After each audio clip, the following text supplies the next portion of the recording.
¿Qué tal, hermanos? Muy buenas noches, el Señor los bendiga. Gracias a Dios porque estamos una vez más reunidos, un martes más de conociendo la palabra de Dios.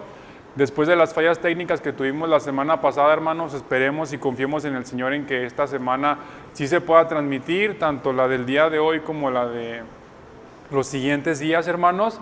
Son cosas que a veces pues uno no prevé, ¿verdad? Los aparatos a veces así fallan, el software a veces pues así falla, hermanos, pero gracias a Dios, mire, porque en el caso de un servidor, pues aprendí todavía más, hermanos, de volver a dar otra vez el estudio. Entonces, gracias a Dios, hermanos, y espero que sea de mucha bendición para todos nosotros, como lo ha sido todo el estudio, ¿sí? Esta ya es nuestra lección número 15, ¿sí? Nuestro tema número 15, ¿sí? Las epístolas universales. Ya hace 2 semanas terminamos de ver lo que fueron las epístolas paulinas, que se dividió en 2 partes debido a la extensión de libros que son. El día de hoy vamos a ver a las epístolas universales. Y hermano, pues pongan nuevamente toda la disposición de su parte, póngase atento, póngase listo, concéntrense ahí todos en familia. Vamos a aprender más de la palabra del Señor, amén, hermanos. Vamos a orar, hermanos, en esta noche antes de comenzar. Vamos a pedirle al Señor que nos guíe, que nos hable, que toque nuestro corazón, hermanos, que cambie nuestra vida en esta noche. Amén, hermanos, vamos a darle gracias al Señor. Padre, cuántas gracias te damos, Señor, en esta noche, Padre, por la bendición que nos das de estar una vez más reunidos a la distancia, Padre, para seguir aprendiendo de tu palabra, Señor.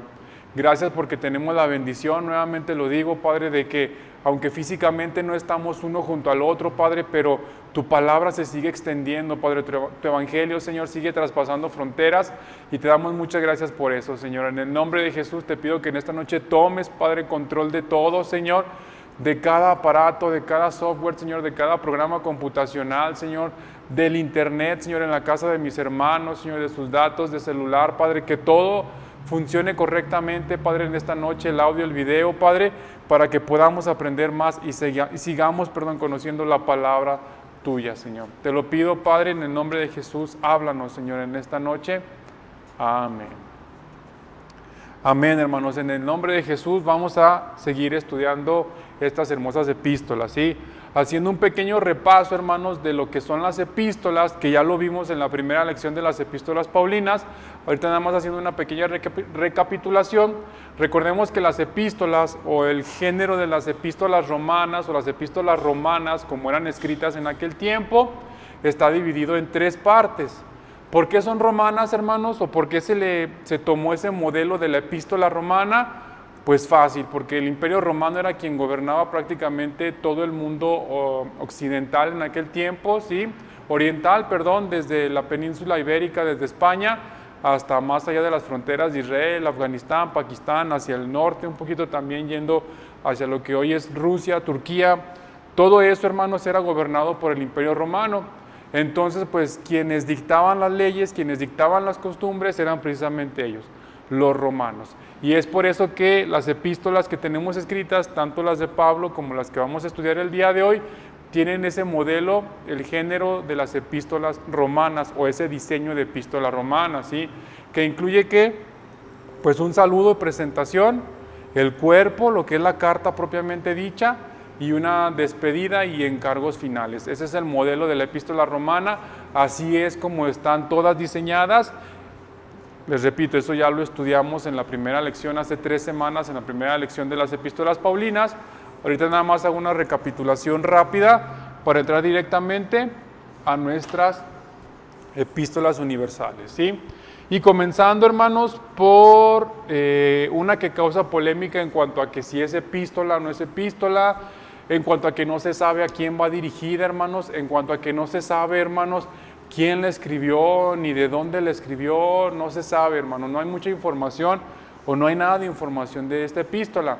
Entonces, ¿por qué no se considera epístola? Por muchos autores no es considerada una epístola, sino solamente un tratado, si solamente un escrito, por un factor bien importante, hermanos.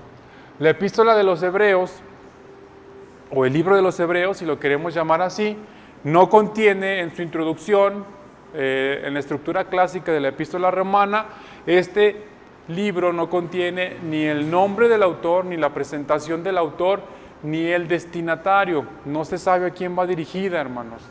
Y esto pues ha desatado diferentes polémicas, diferentes teorías acerca de quién la escribió, de para quién iba escrita, etcétera, etcétera. Así durante muchos años, hermanos, durante los primeros años, digamos, de la Biblia impresa, de la Biblia como tal, ya como un libro completo, las primeras versiones de la Biblia, hermanos, la Vulgata Latina, la Biblia del Oso, la de Gutenberg, todas estas Biblias, hermanos, atribuían esta carta o este libro a Pablo, ¿sí?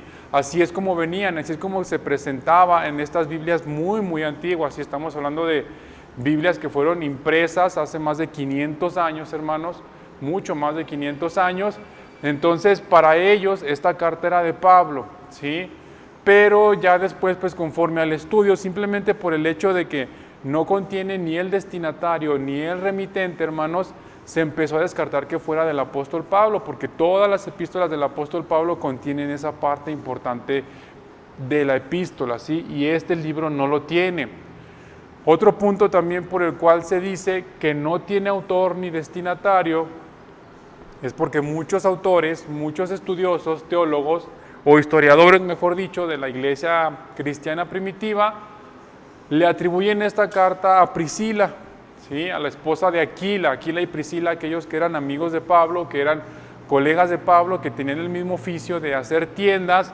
Hay quienes incluso dicen que ella fue quien la escribió, y como no estaba permitido que una mujer, hermanos, dirigiera estas palabras a una iglesia o a una comunidad cristiana, pues omitió ella su nombre, omitió a quien iba dirigido, y pues se cree que ella fue quien la escribió, ¿sí?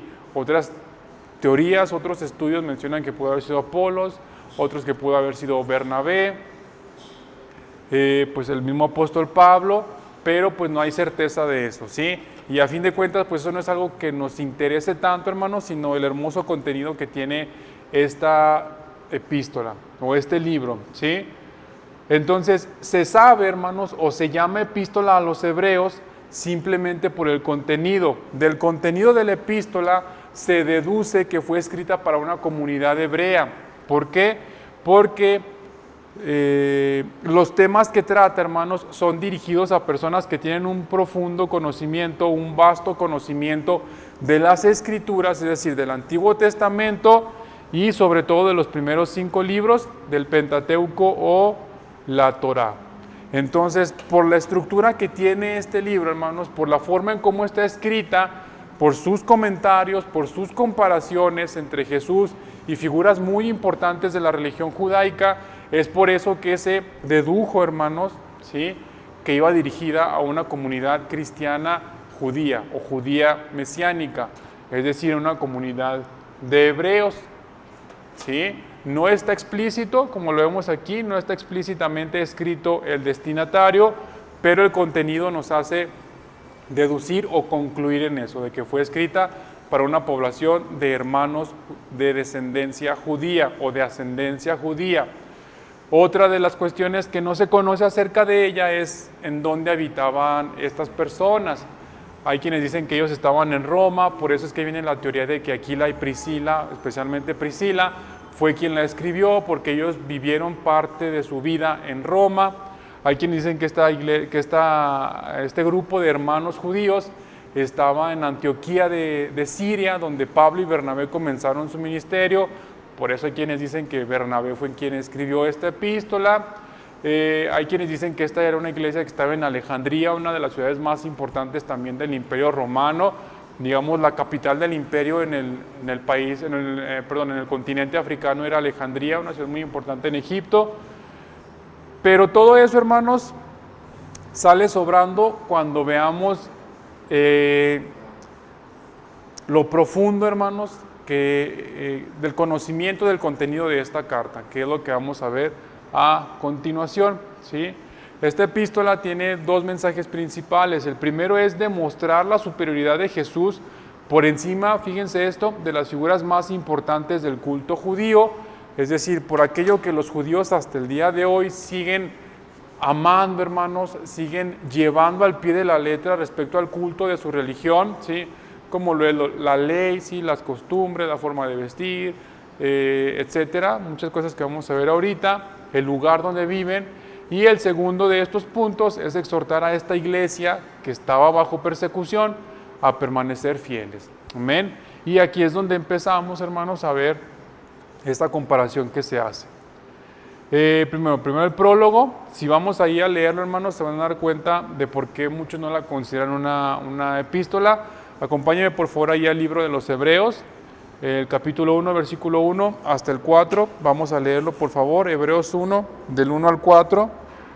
Dice la palabra del Señor de la siguiente manera: Dios, habiendo hablado muchas veces y de muchas maneras en otro tiempo a los padres por los profetas, en estos postreros días nos ha hablado por el Hijo, a quien constituyó heredero de todo y por quien asimismo hizo el universo, el cual, siendo el resplandor de su gloria y la imagen misma de su sustancia, y quien sustenta todas las cosas con la palabra de su poder, habiendo efectuado la purificación de nuestros pecados por medio de sí mismo, se sentó a la diestra de la majestad en las alturas, hecho tanto superior a los ángeles, como heredero más excelente, cuanto heredó, hecho tanto superior a los ángeles, versículo 4, cuanto heredó más excelente nombre que ellos. Amén.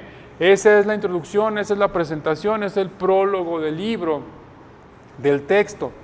Si fijan, no mencionan saludos para quién, que el Señor sea con ustedes, hermanos que habitan en tal ciudad, los saluda tal hermano, no menciona nada de eso. Y es por eso que hay quienes no la consideran una epístola, ¿sí? Y empiezan las comparaciones o las demostraciones, hermanos, no son comparaciones, son demostraciones de la superioridad de Jesús. Primeramente, Jesús es superior a los ángeles y a la Torá. ¿Por qué? Bueno, empecemos con los ángeles. ¿Por qué hace hincapié el autor o la autora, si así fuera, en demostrar la superioridad de Jesús a los ángeles? Porque si recordamos, hermanos, a lo largo de la historia del Antiguo Testamento hay varias palabras, hermanos, que los ángeles fueron llevando como mensajeros que son al pueblo de Dios.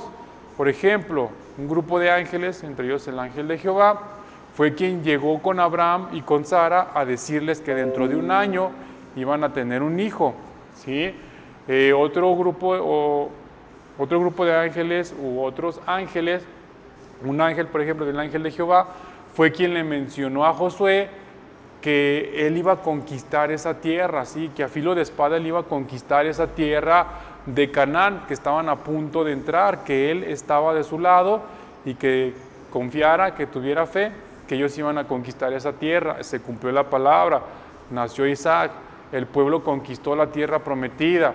Fue un ángel quien anunció, por ejemplo, el nacimiento de Samuel, del profeta Samuel. Se cumplió la palabra, de Sansón, no de Samuel, de Sansón, ¿sí? Fue un ángel quien anunció el nacimiento de Sansón, del juez Sansón, se cumplió la palabra. Fue un ángel quien anunció el nacimiento de Juan el Bautista, se cumplió la palabra. Fue un ángel quien anunció el nacimiento de nuestro Señor Jesucristo, se cumplió la palabra, ¿sí? Entonces, ¿por qué es superior Jesús a los ángeles? Porque si los mensajes que los ángeles van y llevan o vienen y traen hacia nosotros, hermanos, se cumplen, pues cuánto más las palabras de nuestro Señor Jesucristo se van a cumplir o se han cumplido, ¿sí? Se han estado cumpliendo. Cuánto más sus enseñanzas, hermanos, son reales, son verdaderas, son fidedignas y son agua viva para nuestras vidas. Por eso es que Jesús es superior a los ángeles, hermanos. Desde esa perspectiva es que nuestro Señor Jesús es superior a los ángeles. Y respecto a la Torá, hermanos, a la ley, ¿sí? A la parte más importante para los hebreos de las Escrituras. ¿Por qué Jesús es superior a la Torá? Porque lo menciona Pablo, esto lo enseña Pablo en el libro de los Romanos. Porque la ley, hermanos, al hombre lo lleva a pecar, porque en cuanto más le dices al hombre, no hagas esto, no hagas lo otro, no hagas aquello, ¿sí? El hombre se siente tentado a hacerlo. Es nuestra naturaleza, hermanos, es lo que explica Pablo en Romanos. Es nuestra naturaleza ir hacia lo que nos dicen que no hagamos, ¿sí? Entonces Jesús, hermanos, en lugar de decirte no hagas esto, no hagas lo otro, nos pone ejemplo de cuál es la manera adecuada, la manera correcta en santidad de tener una comunión con el Padre. Amén, hermanos. Y es por eso que Jesús es superior a la Torá, porque en Jesús No hay prohibiciones como en la ley, y no es que la ley sea mala, lo dice Pablo, sino que nuestra carne se siente atraída hacia voltear a ver otras mujeres, desear las posesiones de otras personas, a robar, a mentir, a maldecir a nuestros padres porque nos enojamos y no nos gustó lo que nos dijeron, a no honrar al Señor, a no guardar sus mandamientos. Nuestra carne se siente atraída hacia eso. Pero cuando tenemos el ejemplo de nuestro Señor Jesús, como lo dice Pablo, sed imitadores de mí, como yo lo soy de Cristo, cuando tenemos ese ejemplo de santidad, de comunión, hermanos, para nosotros es más fácil acercarnos al Padre, ¿sí? Porque sinceramente, hermanos, yo los invito a que ustedes lean, por ejemplo, por mencionar un libro, lean el libro del Levítico, hermanos, para que se den cuenta de lo estricta que es la ley, porque conocemos los 10 mandamientos, ¿sí? Si es que los conocemos. Pero aparte de eso hay muchísimas más leyes, hermanos, que se entregaron al pueblo, que Moisés, o el Señor, ¿sí? Por medio de Moisés entregó al pueblo. Pero son muy estrictas, hermanos, son medidas exactas, son colores exactos, tamaños exactos y un animal de tales características. Entonces para el hombre, hermanos, se convirtió luego en una costumbre del seguir porque sí la ley, sí, no por amor, y no entender el amor y reflejar ese amor con el cual el Señor dio esa ley a Moisés. En cambio, nuestro Señor Jesucristo, tenemos el ejemplo de que Él pasó hambre, Él pasó sed, Él caminó bajo intenso sol, hermanos, caminó en medio de la nada, anduvo buscando dónde pasar la noche, sí, o sea, yo creo que donde lo agarraba la noche en medio del desierto, de los bosques, en las montañas, en cuevas, pues buscaba dónde, junto con sus discípulos, hacer una fogata, acomodarse, y ahí se quedaban. Entonces tenemos ejemplo, hermanos, un ejemplo vivo de que se puede tener una comunión con el Señor, ¿sí? En base a la santidad y a seguir su palabra. Por eso es que Jesús es superior a los ángeles y a la Torá. Amén, hermanos. Luego tenemos que Jesús es superior a Moisés y Jesús es superior a la tierra prometida. ¿Por qué es superior a Moisés? Porque para el pueblo, hermanos, la ley de Moisés y el ministerio de Moisés, el trabajo que hizo Moisés, hermanos, es sobresaliente, sí, incluso diría yo que es muy, muy admirado, porque pues él, por medio del Señor, teniendo fe en el Señor, por supuesto, confiando en el Señor, fue quien liberó al pueblo de la esclavitud de Egipto. Sabemos que la obra la hizo el Señor, sí, pero a fin de cuentas Moisés fue el instrumento que el Señor utilizó. Pues nuestro Señor Jesús, de la misma manera, hermanos, no solamente nos da libertad física como la que tuvo el pueblo cuando Moisés lo sacó de Egipto, sino que por encima de eso nos da una libertad espiritual, hermanos, que es más valiosa que la libertad física, ¿sí? Es más valiosa que el haberse quitado grilletes, que el haberse quitado cadenas, que el haberse quitado un collar, hermanos. Es más valioso el hecho de que nuestro Señor murió para apartarnos del pecado, para librarnos del pecado. Miren, por ejemplo, vamos ahí al capítulo 3 de los Hebreos, donde dice, capítulo 3, versículo 1 en adelante: por tanto, hermanos santos, participantes del llamamiento celestial, considerad al apóstol y sumo sacerdote de nuestra profesión, Cristo Jesús, el cual es fiel al que le constituyó, como también lo fue Moisés en toda la casa de Dios, ¿sí? Porque de tanto mayor gloria que Moisés es estimado digno este, ¿quién? Nuestro Señor Jesucristo, cuanto tiene mayor honra que la casa el que la hizo. ¿Sí? Es decir, es más importante, hermanos, el que hace la obra que la obra en sí, ¿sí? Entonces, ¿qué es lo que dice el autor? Ok, sí, Moisés fue un gran siervo, sí, pero ¿a quién servía a fin de cuentas? A nuestro Señor Jesucristo, sí, al Padre, al Hijo y al Espíritu Santo, a Dios, a la Trinidad. Entonces, la obra es Moisés, pero quien la hizo, hermanos, fue nuestro Señor Jesucristo. Porque toda casa es hecha por alguno, pero el que hizo todas las cosas es Dios. Y Moisés, a la verdad, fue fiel en toda la casa de Dios, como siervo para testimonio de lo que se le iba a decir. Es decir, el autor no menosprecia lo que hizo Moisés, dice, a la verdad fue fiel y aguantó, hermanos, sí, aguantó muchísimo Moisés. Pero Cristo, versículo 6, como hijo sobre su casa, la cual casa somos nosotros, si retenemos firmes hasta el fin la confianza y el gloriarnos en la esperanza. ¿Sí? Es decir, Moisés hizo una gran obra, fue fiel, fue santo, fue dedicado al llamado que el Señor le dio, pero nuestro Señor Jesús es quien llevó a cabo a fin de cuentas todo eso, hermanos, y es quien junto con el Padre y el Espíritu diseñaron ese plan, hermanos. Entonces, por eso es que Jesús es superior a Moisés, porque lo que Moisés hizo fue una libertad física por medio, o usado, mejor dicho, por nuestro Señor, por nuestro Padre. Pero nuestro Señor Jesús no solamente nos da libertad física de enfermedades, de malestares, sino la libertad espiritual y la vida eterna. Amén, hermanos, cosa que Moisés no le puede dar al pueblo de Dios. ¿Y por qué es superior a la tierra prometida? Porque en la tierra prometida, o para los judíos, hermanos, la tierra prometida representa el descanso, representa el reposo, representa el lugar donde se sienten seguros, tranquilos, confiados, donde habitan, hermanos, en su casa. Amén. Y aquí que estamos leyendo que nosotros, si retenemos la fe y la confianza hasta el fin, vamos a hacer esa casa, hermanos, en nuestro Señor Jesucristo. Amén, hermanos. Entonces, la tierra prometida es igual, un descanso físico para ellos y un reposo, es una casa física. Pero la casa y el reposo espiritual que encontramos en nuestro Señor Jesucristo, hermanos, no se encuentra en la tierra prometida ni en la tierra de Canaán. Por muy próspera que sea, hermanos, por muy llena de bendiciones que esté y por muy hermosa que pueda ser, hermanos, por muy llena de historia y de la presencia del Señor que puede estar esa tierra, no es lo mismo, hermanos, que el reposo espiritual que encontramos en nuestro Señor Jesucristo. Amén, hermanos. Entonces es por eso que el autor hace esa mención entre Moisés y la tierra prometida. Y luego, bueno, viene la comparación con los sacerdotes y con Melquisedec. Aquí, ¿cuál es la principal comparación? Bueno, pues que estos sacerdotes, hermanos, que eran quienes se presentaban delante del Señor para expiar los pecados de los demás, al mismo tiempo tenían que ofrecer una expiación por sus propios pecados, es decir, eran imperfectos, eran pecadores y también transgredían la ley como la gente normal, por quienes ellos iban a pedir perdón, ¿sí?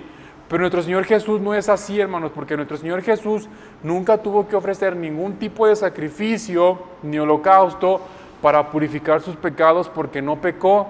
Entonces, al estar libre de toda mancha, ¿sí?, su sangre inmaculada, hermanos, nos da a nosotros acceso directo hacia el Padre, hermanos. Amén, hermanos. Eso es hermoso, eso es maravilloso, hermanos. Gócese, porque ya no tenemos nosotros que hacer ningún otro sacrificio más que tener fe y ser obedientes. Amén, hermanos. Es por eso que Jesús es superior a los sacerdotes y a Melquisedec. Después Jesús es superior a esos mismos sacrificios. El sacrificio de Jesús en sí, hermanos, es superior a todos estos holocaustos por la simple y sencilla razón, hermanos, de que estos sacrificios eran llevados a cabo una y otra y otra y otra y otra vez. ¿Por qué? Porque la gente pecaba y pecaba y pecaba y volvía a pecar, ¿sí? Y cada vez que había que llevar la expiación, pues ahí iban y la llevaban y la llevaban. Entonces tomaban la relación con el Señor, su forma de vivir, su santidad, hermanos, como un juego, como una costumbre. Amén. Y ya no era algo serio para ellos, porque sabían que sacrificando un animal eran ellos limpios. Pero por el sacrificio de nuestro Señor Jesucristo, hermanos, es solamente una vez y para siempre. Y no va a haber otro sacrificio, ni habrá otro sacrificio por encima o superior a este. Amén, hermanos.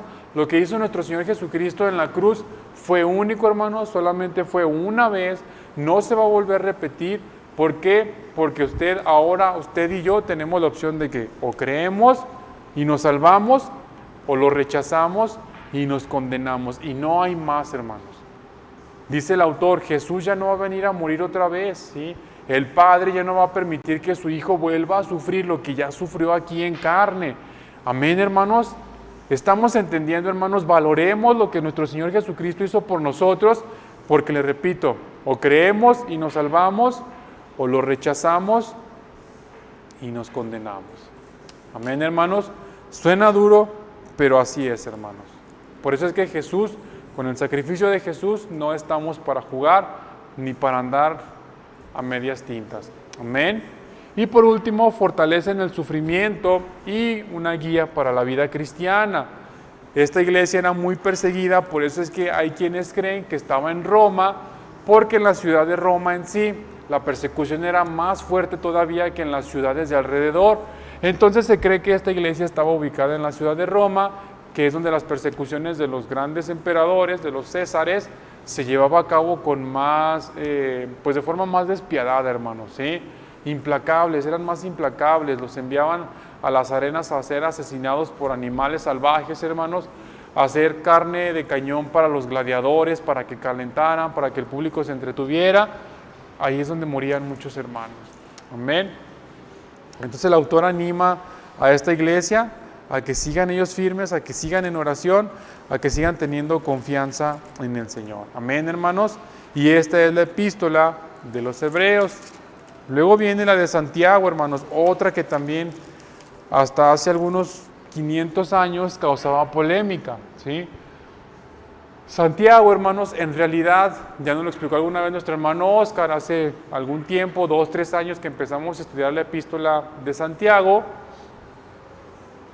Su nombre real era Jacobo, ¿sí? Jacobos o Jacobus en griego, latín, y Jacob en hebreo. Pues, ¿por qué se llama Santiago? Pues que por la forma de ir pronunciando, hermanos, la palabra, por ejemplo, de San Jacob, ¿sí? San Jacob o San Jacobos, ¿sí? Se fue, digamos, distorsionando el nombre de tal forma pues que quedó como Santiago. Si uno lee así Santiago y luego lee San Jacob así rápido, pues se puede confundir la pronunciación. Y como lo vimos, por ejemplo, este domingo antepasado, en el libro de los Hechos, pues había gente de muchas partes del mundo. Entonces a lo mejor si la pronunciación no era la correcta, hermanos, pues a fin de cuentas terminaron dejándole el nombre como Santiago, ¿sí? Pero el nombre real u original de la persona que escribió, del autor, es Jacobo. ¿Y quién fue Jacobo? Bueno, Jacobo fue uno de los medios hermanos de nuestro Señor Jesucristo, de los que no creyeron en el Evangelio, hermanos, mientras nuestro Señor Jesucristo estuvo vivo, sino que ellos entregaron su vida al ministerio una vez que vieron al Señor Jesucristo morir, ¿sí? Resucitar y ascender. Hasta después de ese proceso, hermanos, fue que ellos creyeron en el Señor Jesucristo. Entonces, él fue Jacobo. Además, fue una de las principales cabezas, hermanos, de los líderes principales de la primera iglesia en Jerusalén.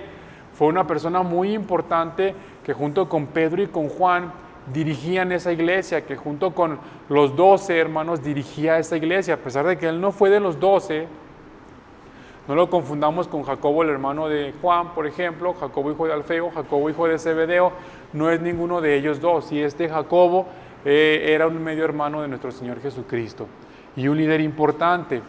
Esta carta, hermanos, también tiene una estructura muy particular. Está llena de sabiduría, ¿sí? De la sabiduría proveniente del Sermón del Monte y del libro de Proverbios. Por esta razón es que este libro es conocido como el libro sapiencial del Nuevo Testamento, o los Proverbios del Nuevo Testamento, también se le conoce así. ¿Por qué? Porque la estructura que tiene, hermanos, es muy, muy parecida al libro de los Proverbios.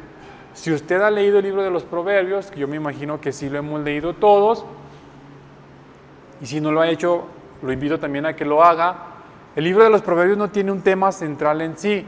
Podríamos decir que el tema central es la sabiduría, ¿sí? Pero en realidad no hay un tema central desarrollado como tal, ¿sí? Sino que más bien lo que sucede, hermanos, por ejemplo, como en la carta de Hebreos que acabamos de ver, es donde se demuestra la superioridad de Jesús sobre todas las figuras importantes de la religión judaica. Este libro no.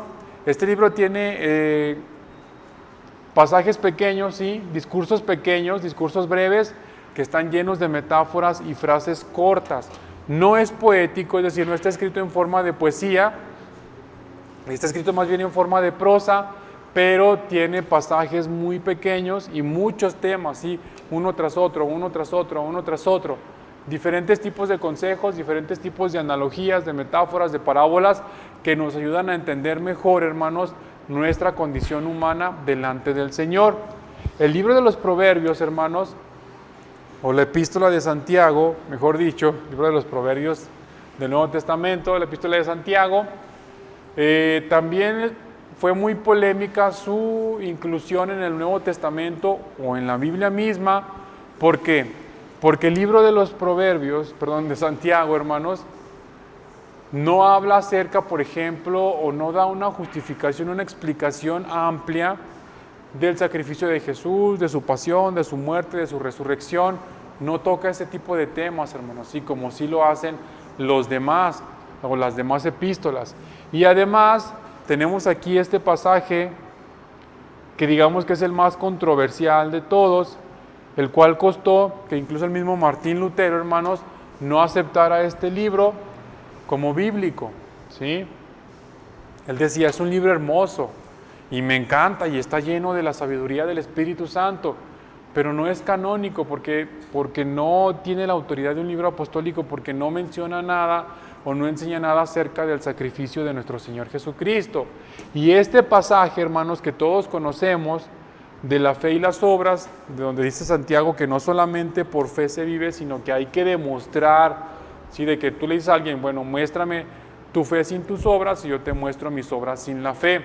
Eso causó mucha polémica, hermanos, porque digamos que es contrario, aunque no lo es, sino que es complementario a lo que enseña, por ejemplo, Pablo, ¿sí? En Gálatas, en Efesios, en Romanos, de que la fe es lo que nos salva, no lo que hacemos. Pero aquí lo que explica Santiago, Jacobo, es que obviamente sí, la fe es lo que nos salva, creer en nuestro Señor Jesucristo nos salva, pero esa fe, ese amor, esa redención, hermanos, que ya hemos tenido, se debe reflejar en forma de obras con todos quienes están a nuestro alrededor. Amén, hermanos.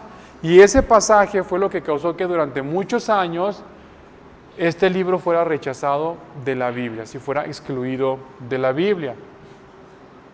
Ahora vamos a entender un poquito. Abra su Biblia, por favor, ahí en Santiago, un poquito adelante donde estábamos leyendo en Hebreos. Y mire, vamos a ver a lo que me refiero. Si es Reina Valera, pues estará leyendo los mismos títulos que yo. Si su Biblia es otra versión, o sea, Nueva Versión Internacional, la Biblia de las Américas, Nueva Traducción Viviente, Dios habla hoy, etcétera, aún así va a haber otro tipo de títulos, pero va a ver que son varios, ¿sí? Por ejemplo, en el capítulo 1, a partir del versículo 2, dice la sabiduría que viene de Dios. Y luego otro tema, eso es hasta el 11, a partir del 12 dice soportando las pruebas. Luego, hacedores de la palabra. Luego en el capítulo 2 empieza con amonestación contra la parcialidad. Sigue con la fe sin obras es muerta, ¿sí? El más polémico. Luego viene capítulo 3, la lengua, prácticamente todo el capítulo 3, bueno, la mitad de perdón. Luego la sabiduría de lo alto, luego la amistad con el mundo, luego juzgando al hermano, luego no os gloréis del día de mañana, etcétera, ¿sí? En el 5, contra los ricos opresores, y luego sed pacientes y orad, etcétera. ¿Sí, hermanos? Entonces este libro, como lo que les quiero demostrar es que tiene varios temas, ¿sí? Que pueden estar hilados, relacionados o no. Simplemente son consejos diferentes, discursos pequeños de sabiduría que nos ayudan a tener una mejor relación, una mejor vida cristiana. Amén, hermanos. Y este es el libro de los Santiagos, los Proverbios del Nuevo Testamento. Un libro lleno de sabiduría de parte del Espíritu Santo que nos escribió el hermano Jacobo, ¿sí? O Santiago. Después viene la primera epístola de Pedro, hermanos. La primera epístola de Pedro, que literalmente o materialmente fue escrita por Silas, pero fue Pedro quien recibió la revelación.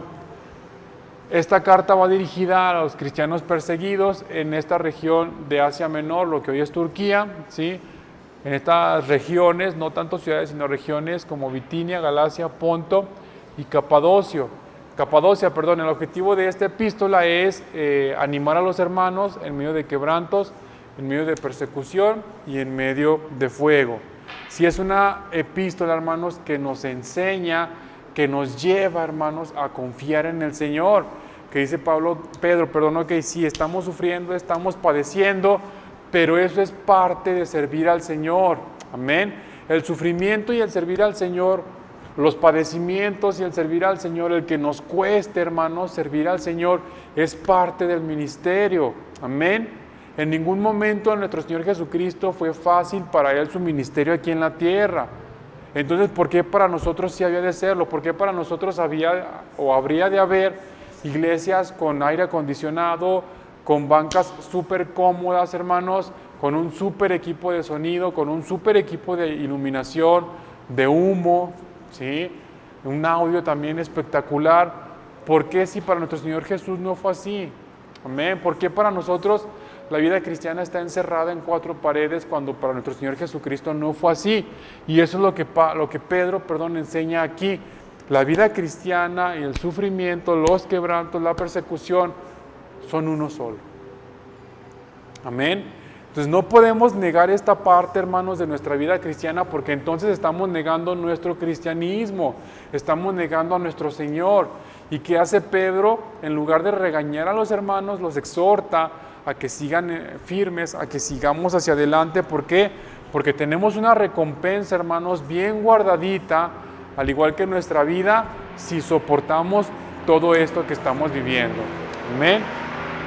De eso trata, hermanos, la primera epístola de Pedro, que también ya estuvimos estudiando hace algunos meses, donde Pedro pues también llama a la iglesia a que sean santos, a que vivan conforme a la palabra del Señor, conforme a las enseñanzas del Maestro de Jesucristo, a la guía que los apóstoles están dando, y a que tengan su fe puesta en que esta tribulación es parte de la vida. Amén, hermanos. Entonces sus problemas, hermanos, gloríese, hermano, regocíjese, porque sus problemas son parte de la vida.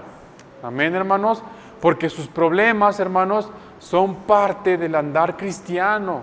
Su enfermedad, sus dificultades físicas, su situación financiera, hermanos, su desempleo, sus tormentos, su angustia, su ansiedad, todo, hermanos, es parte de la vida cristiana. Entonces, tomémoslo, pongámoslo en las manos del Señor y caminemos hacia adelante, hermanos. No hay más, no hay otro camino.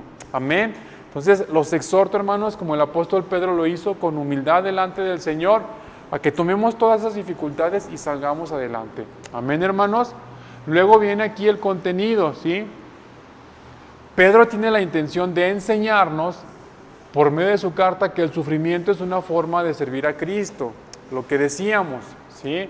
El estar padeciendo, hermanos, es parte de nuestro ministerio. Amén.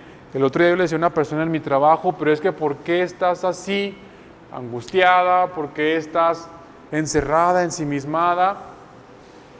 Si toda nuestra vida ha sido estar en un bache tras otro, yo le decía, y parece que vamos por el tercer anillo, porque está lleno de baches, sale uno de una y ya está entrando al otro, ¿sí? Si vamos en carro, una llanta está en un bache y la otra está en otro, y todavía ni salimos de uno y ya estamos atorados en otros dos. Pero eso es parte de nosotros, hermanos. No nos gusta, obviamente, ¿no? La carne le cuesta. A nuestra alma, a nuestro entendimiento le cuesta entender, hermanos. Pero esto es parte, ¿sí? Y ahorita lo vamos a leer más adelantito. Esto es parte de servir al Señor. Amén, hermanos. Esta es la pequeñita epístola de Pedro de 5 capítulos, pero poderosa, hermanos. Amén. Si usted no entiende por qué está viviendo toda esta situación en su casa, con sus hijos, con su matrimonio, en su trabajo, etcétera, leamos, hermanos, esta epístola de Pedro para recobrar ánimos y entender que esto es parte, que esto es una forma de servir a Cristo. Amén, hermanos. Qué hermosa palabra, hermanos, qué hermosa, la verdad. Y luego sigue la segunda epístola de Pedro, que al igual que segunda de Timoteo para Pablo, segunda de Pedro es considerada el testamento espiritual de Pedro, ¿sí? Es su despedida. Una epístola que fue dirigida a las mismas personas, a las mismas iglesias, ¿sí? De Capadocia, de Bitinia, de Galacia, del Ponto, de esta región. Recordemos que todo esto son regiones, no son ciudades, hermanos. Entonces Pedro le vuelve a escribir al mismo grupo de iglesias para advertirles acerca de las falsas enseñanzas de falsos maestros, precisamente como lo estamos viendo en la epístola de Juan, ¿sí? Que ya vamos a estudiar más adelantito. Pero Pedro también advierte de eso, y luego Judas más adelante también advierte de eso, y Pablo, antes de partir, hermanos, En 2 de Timoteo también advierte de eso, a Tito también le advierte de eso, ¿sí? El problema que había, por ejemplo, parte del problema que había en algunas iglesias como en Colosas era parte de eso, de las falsas enseñanzas gnósticas, hermanos, que se infiltraron a la iglesia desde hace 2000 años y que hasta el día de hoy siguen estando infiltradas. Entonces Pedro, al igual que Pablo, antes de partir, siente esta responsabilidad de no dejar a la iglesia desprotegida, ¿sí? De advertirles, hermanos, de que cuando todos los apóstoles partan, hermanos, los lobos rapaces se van a dejar ir sobre las pobres ovejas, hermanos, porque las van a ver indefensas. Pero la oveja, hermanos, está indefensa porque quiere. ¿Por qué? Porque aquí está la principal arma que tenemos en contra de las acechanzas del enemigo, la palabra de Dios, hermanos. Por eso es importante que prestemos siempre atención a todas las predicaciones, a todos los mensajes que tenemos semana con semana, día con día. Ya lo decía el pastor, ya pasó más de un año, hermanos, hay más de 300 predicaciones de lo que va de la pandemia, pero si le sumamos las que ya se habían subido anteriormente, hermanos, pues hay muchas más, ¿sí? Entonces, si nosotros como ovejas, hermanos, nos sentimos desprotegidos, nos sentimos acechados por el león rugiente, hermanos, por estos lobos rapaces, es porque nosotros mismos no aprendimos o no hemos aprendido a defendernos, a usar nuestra espada. Amén, hermanos. Y es lo que Pedro le advierte a esta iglesia. Dice, estén atentos, ¿sí? Estén listos. Fíjense lo que dice el capítulo 2 de 2 de Pedro. Vamos ahí, hermanos. 2 de Pedro, capítulo 2, dice, pero hubo también falsos profetas entre el pueblo, como habrá entre vosotros falsos maestros. Amén. Es decir, esto no es algo nuevo, hermanos. Hablamos de la iglesia, sí, pero desde antes, recordemos cuando estudiamos el libro de los reyes o los libros de los profetas, como muchos de ellos, hermanos, Zacarías, Jeremías, Ezequiel, eran encarcelados, eran asesinados, hermanos, porque no le decían al rey lo que el rey quería decir. Entonces los reyes se contrataban sus propios profetas que vinieran a decirles palabra de Dios buena para sus vidas, ¿sí? Entonces dice Pedro, así como esos reyes tenían sus falsos profetas que les endulzaran el oído, porque eso hacían, hermanos, dice ahora a ustedes que van a quedar solos, van a venir falsos maestros lo mismo, a endulzar el oído con doctrinas de supergracia, de superfe, de superprosperidad, del superevangelio, pero no hablan de estas cartas, hermanos. Amén. Dice ahí mismo, capítulo 2, versículo 1, ¿sí? Falsos maestros que introducirán encubiertamente herejías destructoras y aún negarán al Señor que los rescató, atrayendo sobre sí mismos destrucción repentina. Y muchos seguirán sus disoluciones, por causa de los cuales el camino de la verdad será blasfemado, ¿sí? Por eso dicen, a mí me ha tocado en varios trabajos, hermanos, pero es que ¿por qué tal persona que dice que es cristiana? A ver, tú hablas mucho de los cristianos, ¿no? Me dicen a mí. Y tú hablas mucho de Dios y de Jesús, muy bien. Pero ¿por qué tal persona que es cristiana es peor que nosotros que no lo somos? Ay, ay, ay, hermanos, ¿sí? ¿Por qué tal persona es bien borracho, es bien adúltero, es mujeriego, ¿sí? ¿Qué les dice uno? Es lo que dice Pedro, hermanos, ¿sí? Es lo que nos está enseñando aquí el apóstol Pedro. Dice que por ellos el camino de la verdad será blasfemado. ¿Por qué vemos, por ejemplo, que en las noticias se burlan de profetas que se van y se paran ahí en la playa y dicen, huracán, detente en el nombre de Jesús, yo te ordeno que te detengas? El huracán no se detiene, el huracán entra, ¿sí? ¿Por qué se burlan de estas personas y del cristianismo, hermanos? Lo peor de todo, de nuestro Señor Jesús, cuando hay personas que dan ese testimonio así, hermanos. ¿Por qué se burlan del cristianismo? Pues porque hay personas que salen en videos de YouTube, lo que mencionábamos algunas semanas, mencionando que no aceptan un no por respuesta, que no aceptan la voluntad de Dios, hermanos. Amén. Entonces, todas estas enseñanzas, hermanos, dice Pedro, se infiltran encubiertamente. ¿Cómo es encubiertamente, hermanos? Pues en los conciertos de estos artistas, porque yo no puedo decir que sean ministros de alabanza, en los conciertos de estos artistas, ¿sí? Enseñan sus coristas que hay una forma sexy, perdón por la expresión, hermanos, de vestirse y está permitido subir a ministrar la presencia del Señor así, ¿sí? Que está bien que tú rechaces la voluntad de Dios, que está bien que tú pidas dinero en la televisión a cambio de un favor de Dios, ¿sí? Esas son las tácticas encubiertas que estos falsos maestros usan. Y eso es lo que Pedro le advierte a estas iglesias y ahora, hermanos, nos advierte a nosotros. Y volvemos a decir lo mismo, hermano, hermana, cualquier persona que nos esté viendo en cualquier otro lugar del mundo, ¿sí? Que esté en un lugar donde se niegue la voluntad de Dios, donde se hable de super gracia, de super fe, de super prosperidad, de aceite escurriendo por las manos, ¿sí? De la unción de la escoba, hermanos. Ahora resulta que está la unción de la escoba, de que ve a la iglesia para que purifiquen tu escoba y con esa barras y eches fuera todos los espíritus de tu casa. Por Dios, hermanos, si usted está en una iglesia así, por favor, huya de ese lugar.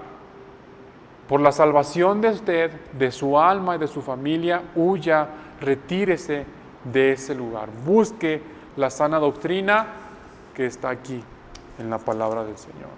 Amén, hermanos. La epístola de Pedro, ¿sí?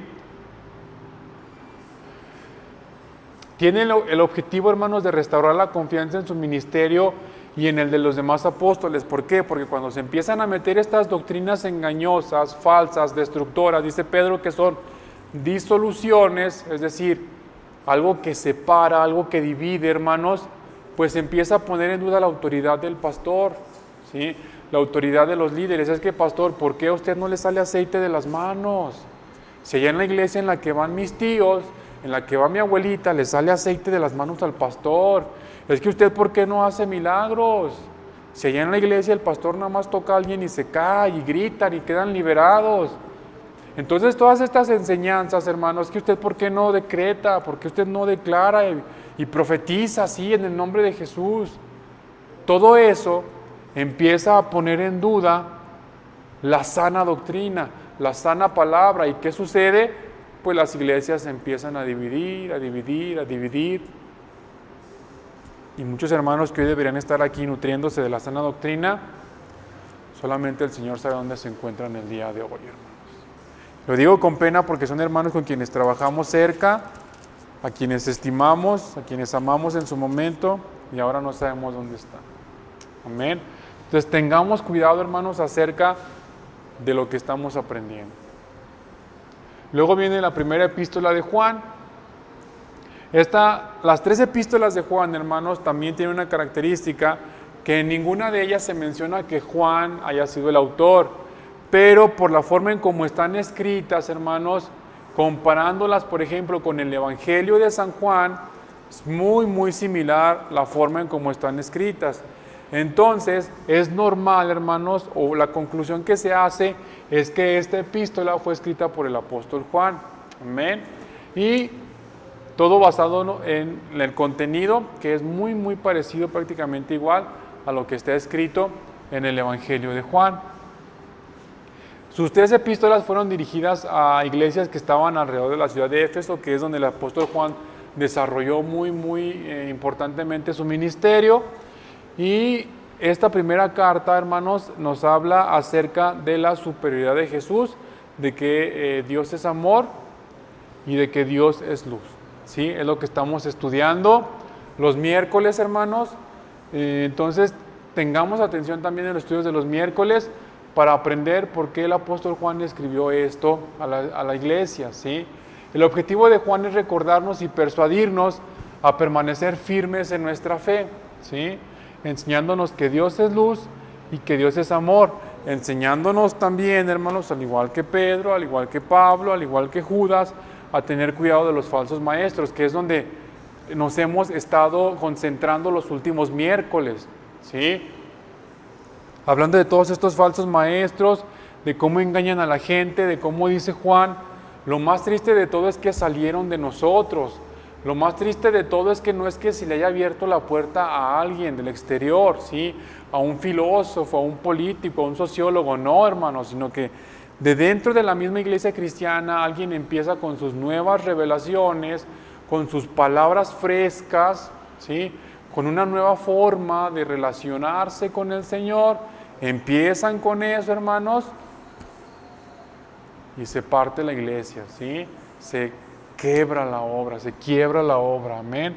Entonces Juan también nos enseña acerca de eso, ¿sí? Nos enseña acerca de que sí, tenemos nuestro abogado, ¿sí? De que Cristo es quien ya pagó por nosotros, de que Él nos defiende delante del Padre, pero que también nosotros no estemos tentando en caer constantemente en el pecado. En que, ok, dice Juan, sí, somos imperfectos, estamos en este cuerpo imperfecto, en esta carne, hermanos, que nos lleva a desear otras cosas. Pero si tú pecas porque te tropezaste, ¿sí? Dice, pues levántate, Jesús te va a levantar y Jesús te va a ayudar y te va a restaurar. Pero si estás pecando constantemente porque te gusta, entonces no hay nada que hacer por ti, ¿sí? Jesús no te va a ayudar, hermanos. Y esto va en contra totalmente de estas iglesias, de estas nuevas enseñanzas, ¿sí? De las superiglesias. Amén, hermanos. Y esa es la primera epístola de Juan, también una epístola pequeñita, una epístola de 5 capítulos, que les exhorto a que no dejemos de estar viendo los estudios de los miércoles para seguir aprendiendo más acerca de ella. Amén, hermanos. Luego viene la segunda epístola de Juan. Esta epístola también es dirigida a una iglesia de ahí mismo, de los alrededores de la ciudad de Éfeso, una epístola de un capítulo, pequeñísima, hermanos, como vemos aquí, que estaba siendo invadida por engañadores y falsos maestros, que predicaban doctrinas contrarias a la divinidad de Cristo, ¿sí? Lo mismo, hermanos, sí, lo mismo, prácticamente ya las últimas cartas, hermanos, desde Segunda de Pedro, las 3 de Juan, bueno, la tercera un poquito no tiene tanto que ver con eso, y Judas nos hablan acerca de esto, ¿sí? De estar pendientes, hermanos, de estar firmes, como lo vemos aquí en esta segunda epístola de Juan, en la doctrina de Cristo, ¿sí? Dice ahí en segunda de Juan, versículo 4, dice, mucho me regocijé porque he hallado a algunos de tus hijos andando en la verdad, conforme al mandamiento que recibimos del Padre. Y ahora te ruego, Señora, dirigiéndose a la iglesia, sí, Juan dirigiéndose a la iglesia, no como escribiéndote un nuevo mandamiento, sino el que hemos tenido desde el principio, sí, que nos amemos unos a otros. Y este es el amor, que andemos según sus mandamientos. Este es el mandamiento, que andéis en amor, como vosotros habéis oído desde el principio. Porque muchos engañadores han salido por el mundo, que no confiesan que Jesucristo ha venido en carne. Quien esto hace es el engañador y el anticristo. Mirad por vosotros mismos, versículo 8, para que no perdáis el fruto de vuestro trabajo, sino que recibáis galardón completo. Versículo 9, cualquiera que se extravía y no persevera en la doctrina de Cristo, no tiene a Dios. El que persevera, hermanos, en la doctrina de Cristo, ese sí tiene al Padre y al Hijo. Entonces, ¿cómo nos podemos asegurar de que Dios está con nosotros, hermanos? Aquí está la respuesta. Perseverando. ¿Cómo vamos a encontrar estos falsos maestros? Teniendo la doctrina de Cristo, viviendo en la doctrina de Cristo, conociendo su palabra, conociendo el Evangelio, perseverando en la lectura y aprendizaje de la palabra del Señor. Amén. Entonces, esta pequeña epístola de un versículo se divide en 3 partes, y la salutación, como toda epístola, permaneced en la doctrina de Cristo, y por último la despedida, donde simplemente dice, espero ir a vosotros. Y esta es la segunda epístola del apóstol Juan. Luego la tercera epístola, hermanos, tiene un tema especial, es una epístola un poco más personal, donde el apóstol Juan le escribe a un miembro de estas iglesias de Éfeso llamado Gallo, que pues por amor, ¿verdad? Por reflejar el amor de Dios, hacia la obra del ministerio, estaba hospedando evangelistas y predicadores que venían de otros lados, que llegaban de otras ciudades a Éfeso, ¿sí? Esto nos enseña, hermanos, por ejemplo, que la actividad evangelística en aquel tiempo y misionera ya era muy importante. ¿Por qué? Porque se menciona que Gayo era un hospedador, ¿sí?, de evangelistas y predicadores extranjeros. ¿De dónde venían? No lo sabemos, hermanos. Tal vez algunos de Roma, algunos de Jerusalén, los que hayan quedado ahí, seguramente de Antioquía de Siria venían muchos, algunos de Filipos, sí, que era una iglesia fuerte, etcétera, hermanos. Entonces, ¿de dónde venían? Solamente el Señor sabe, pero había mucha actividad misionera. Y obviamente, hermanos, al no haber hoteles de 5 estrellas, de gran turismo y clase mundial, ¿sí?, pues los hermanos que estaban predicando necesitaban un lugar donde pasar la noche, donde tener sus cosas. Y Gayo los hospedaba. Pero había un líder de esta iglesia, o quien era el líder, quien manejaba esta iglesia, un hermano llamado Diótrefes, quien manejaba el ministerio de esta iglesia con actitudes soberbias y tiranas. Es decir, él no estaba de acuerdo en que se hospedaran a los hermanos. ¿Por qué, hermanos? Pues la verdad es que no sabemos por qué, ¿sí? Pero él no quería que se hospedaran los hermanos. Él no quería que nadie llegara. Por ejemplo, vamos allá a 3 de Juan, versículo 9, dice: yo he escrito a la iglesia, pero Diótrefes, al cual le gusta tener el primer lugar entre ellos, no nos recibe, ¿sí? Es decir, Diótrefes no permitía que nadie más le diera consejo, sino que él era, hermanos, quien quería sobresalir y quería que su voz fuera reconocida, su persona fuera reconocida por encima del ministerio, hermanos, lo cual está completamente erróneo. Por esta causa, si yo fuere, recordaré las obras que hace parloteando con palabras malignas contra nosotros. Y no contento con estas cosas, no recibe a los hermanos, y a los que quieren recibirlos se los prohíbe y los expulsa de la iglesia, hermanos. Qué tremendo, ¿sí? O sea, aparte de que era un hombre altanero, de que quería sobresalir, cuando llegaban otros hermanos y querían ser hospedados o tenían la posibilidad de ser hospedados por alguien de esa iglesia, Diótrefes se los prohibía y además los expulsaba de la iglesia. ¿Por qué? Porque como no era su idea, hermanos, él no iba a recibir el crédito, pues por eso mejor no permitía que esto se llevara a cabo. Y eso, hermanos, es tremendo, porque ahí él, en lugar de querer lucirse, hermanos, estaba cortando la obra del Señor, estaba luchando directamente contra el Señor, porque estos evangelistas y predicadores, misioneros, hermanos, como le llamamos actualmente, venían a eso, a hablar de la palabra del Señor. Y Diótrefes estaba cortando, o sea, un líder de una iglesia, hermanos, cortando la obra del ministerio, ¿sí? Tajando, hermanos, la obra del ministerio. ¿Por qué? Porque no fue su idea. ¿Y cuántos líderes no nos encontramos hoy en día así? De que, es que como tú no haces las cosas como yo las hago, entonces estás mal. Es que como tu alabanza está chiquita, entonces tú estás mal. Como tu pastor no estrena un traje cada domingo, entonces estás mal. Y empezamos, hermanos, a juzgar cosas que a nosotros no nos corresponden. Amén. Esta es la tercera epístola del apóstol Juan. Sí, el único capítulo de la epístola los podemos clasificar de la siguiente manera. Primeramente, una salutación, elogio de la hospitalidad de Gayo. Ya leímos la oposición de Diótrefes. Y había otro hermano también dentro de esa iglesia llamado Demetrio, que también daba buen testimonio de hospedar a otras personas. Amén. Y por último, la epístola de Judas. También una epístola pequeñita, hermanos, una epístola de un capítulo también, que fue escrita también por Judas, hermanos, o Judá, que es un nombre correcto. Pero digo, pues entre tanta variante de idiomas que había, pues de repente la traducción ahí o la interpretación de un idioma a otro no era la correcta y se quedó como Judas, pero su nombre correcto era Judá.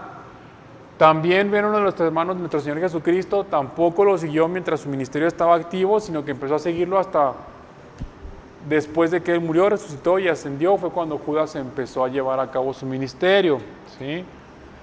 No se sabe a qué comunidad cristiana, es decir, a qué iglesia escribió Judas su carta, pero se cree que fue escrita en una comunidad judía mesiánica, siendo Judá judío, valga la expresión, conociendo la palabra del Señor, las antiguas escrituras, pues es normal que le haya escrito a una iglesia de este tipo, ¿sí? Una judía mesiánica, es decir, cristianos judíos. Esta también, hermanos, es una epístola que está dirigida casi exclusivamente a acusar a los líderes corruptos y a los falsos maestros. Es una epístola que prácticamente está hecha para eso, hermanos, de eso se trata, ese es el tema principal de la carta, hacerle ver a la iglesia, a quien fue dirigida y ahora a nosotros, que esta intromisión de los falsos maestros, de los líderes corruptos en las iglesias, pues era real, que se estaba llevando a cabo, que se estaba dando, hermanos, como se sigue llevando hasta el día de hoy, ¿sí? Él los advierte en contra de eso, de las falsas doctrinas, de los falsos maestros, de los falsos profetas, de los líderes corruptos que como Diótrefes buscan, hermanos, el exaltarse a sí mismos antes que exaltar la obra de nuestro Señor Jesucristo, a que antes de glorificar el nombre de Jesús sean glorificados ellos. Es por eso que sus iglesias, hermanos, sus páginas web tienen el nombre de ellos, ¿sí? Del autor, no de la iglesia, sino de la casa, sino que tienen el nombre de ellos, ¿sí? Y es por eso que ellos, hermanos, son famosos, muchos hasta tienen sus marcas registradas, hermanos, de su nombre, que tienen iglesias impresionantes porque se quieren lucir, hermanos. Pero esto es lo que Judas advierte, pues de que esa no es la forma correcta de llevar una iglesia, ¿sí? De pastorear una iglesia. Si lo leemos, por ejemplo, ahí en Judas, versículo 13 en adelante, vamos a ver algo muy parecido a lo que Pedro dice en su segunda epístola, ¿sí? Dice: amados, por la gran solicitud que tenía de escribiros acerca de nuestra común salvación, me ha sido necesario escribiros exhortándoos que contendáis ardientemente por la fe que ha sido una vez dada a los santos, porque algunos hombres han entrado encubiertamente, igual como lo decía Pedro, ¿sí?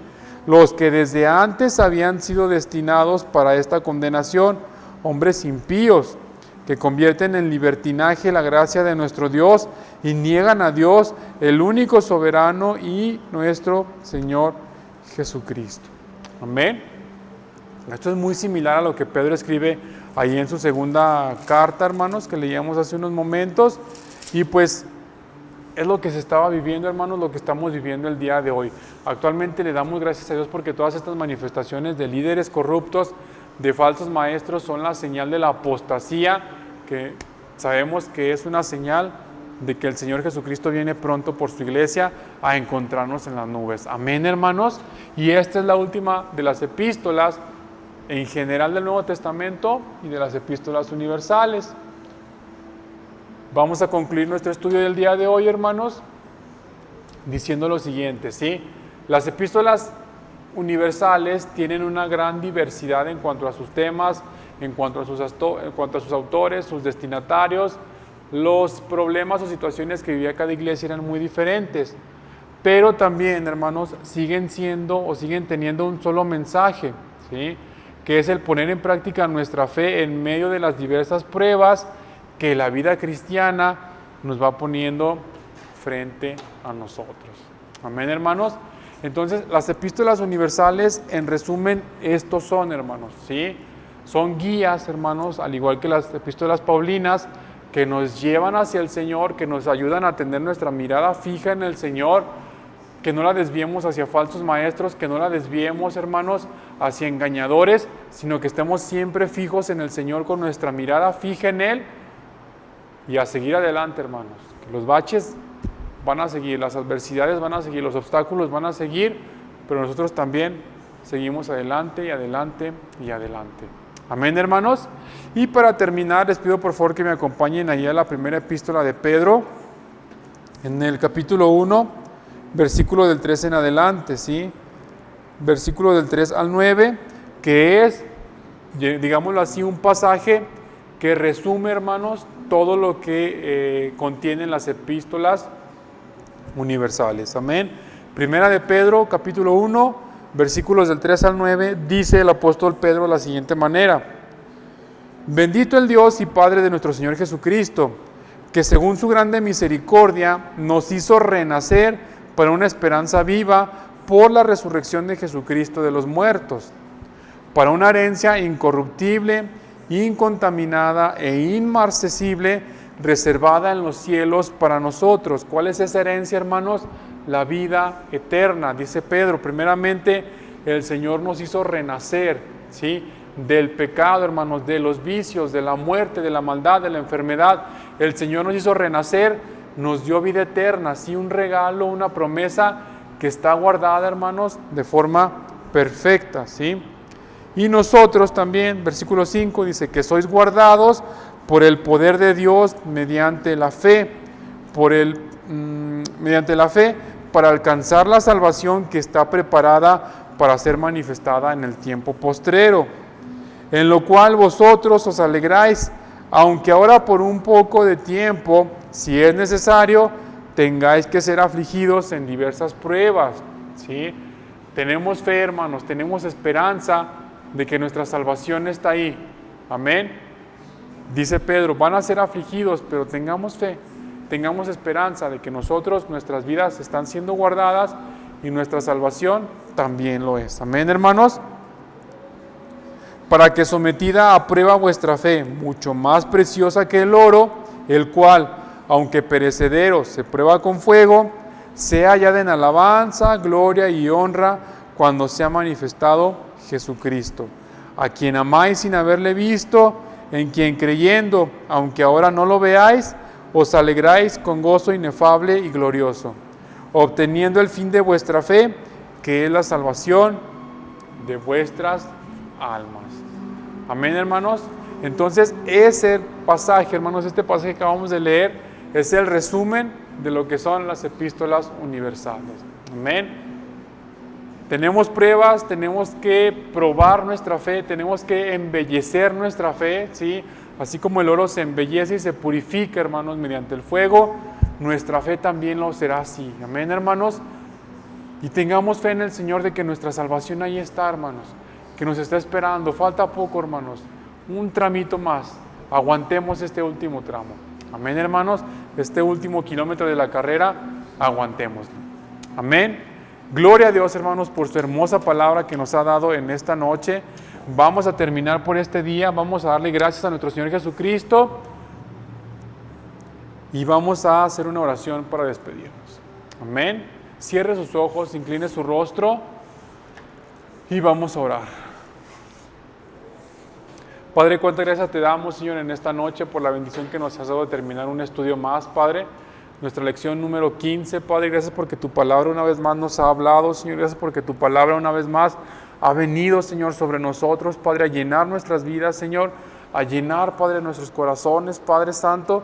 Te pido en el nombre de Jesús, Padre, que esta palabra sea de edificación para todos quienes estamos el día de hoy viéndola, Señor, escuchándola, Señor, desde Norteamérica hasta Sudamérica, Señor, hasta Europa, Padre, y Medio Oriente, Señor, en todo lo largo y ancho de nuestro país y en cualquier otra parte del mundo que nos estén viendo, Señor, que esta palabra sea de bendición, Padre, que llene nuestros corazones, Padre, y que el día de mañana, Señor, todo esto que estamos aprendiendo, lo pongamos en prueba, Padre Santo, lo pongamos en práctica, Señor, lo hagamos en la vida real para vivir conforme a tu santa voluntad, Padre.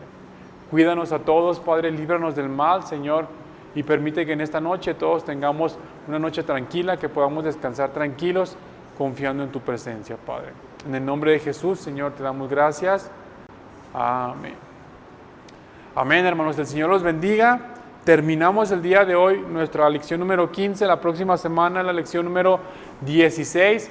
El Apocalipsis, hermanos, nuestro último libro, hermanos, nuestra última lección. Terminamos el curso la próxima semana, hermanos. Gracias a Dios. Que así sea, hermanos, primeramente con el poder del Señor, con su permiso. Y si Él no ha venido por su iglesia, nos vemos aquí la próxima semana. Buen provecho si usted va a cenar. Que descanse, hermanos, también en esta noche y en unos momentos más, pues a orar todos juntos. Amén, hermanos. Que el Señor los bendiga. Que la paz de Dios esté con todos ustedes. Nos vemos la próxima semana. Hasta luego.